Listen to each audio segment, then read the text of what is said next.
They say I am an author. And I suppose I am.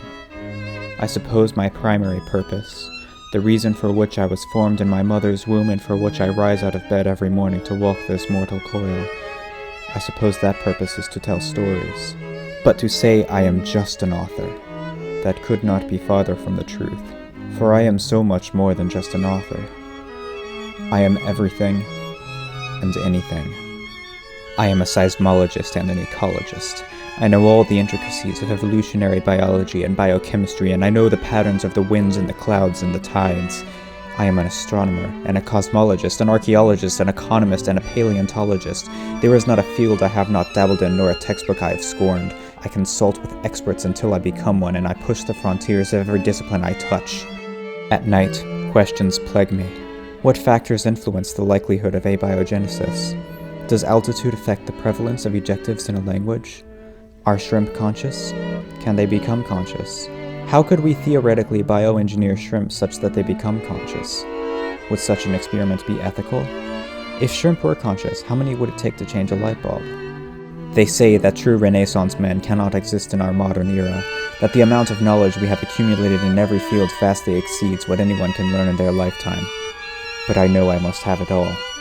However many sleepless nights it takes, however much pain it brings me, my mind is a ravenous beast, and I must feed it. For if the tales I write are misaligned from the shape of reality, how could I live with myself?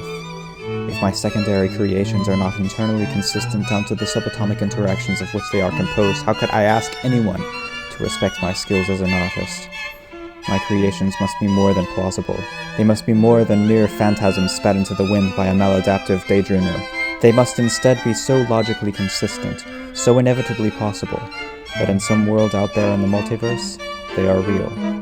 Then, when I look out into the stars at night, I can imagine the space of immense but finite possibilities that our laws of physics allow, and I can imagine that somewhere out there, in the vast reaches of possibility, my characters are looking back at me, and smiling.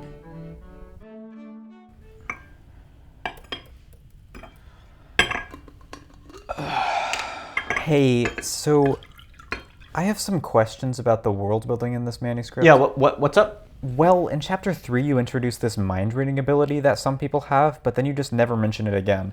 And I'm just thinking, you know, if certain people have the ability to read other people's minds in this world, don't you think that would have some effect on society or the plot or anything? Yeah, cow tools. What? Cow tools.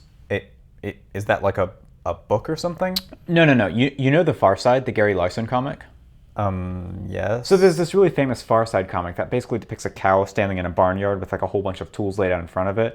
And the tools are all these like strange, meaningless shapes. But the comic is effective because of the absurdity of not knowing what any of these tools are for. I don't really see what that has to do with mind reading. If the reader understands everything about your world building, it'll take the mystery away. Instead, what you should do is give an illusion of depth, an illusion of meaning, and let the reader do the rest of the work in their heads. Like with the Cow Tools comic. Okay, in certain contexts, I can see how that might be good advice, but we're not talking about vague or mysterious elements of the world building here. We're talking about blatant contradictions. Listen, I don't know what to tell you. This is a classic Cow Tools situation. But you do this all over the manuscript. Like, for example, in Chapter 5, you make this huge deal about how no horses are able to live in this world because all of them died off 50 years ago because of some curse or something.